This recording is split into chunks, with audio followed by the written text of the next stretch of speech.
Please like and subscribe kay Sir nga YouTube Raul channel, Adventure. Raul Adventure and FB page. Thank you so much mga kagawad. Yun, idagdag ko lang ka-adventure.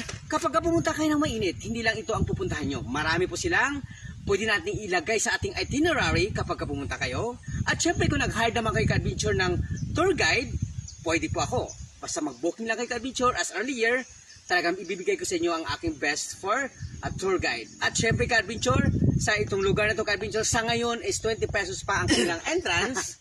Yun pa lang ang kanilang kinukuhang bayad sa aking ka-adventure. Pero sa kasalukuyang ka-adventure, talagang pinapaganda pa nila. Hopefully in the after years, talaga naman mag-level up ang kanilang bandawanan. Kaya bye ka-adventure! Municipality of Maynito, Barangay Marayag, Surigao del Norte, Caraga. Yun, bye!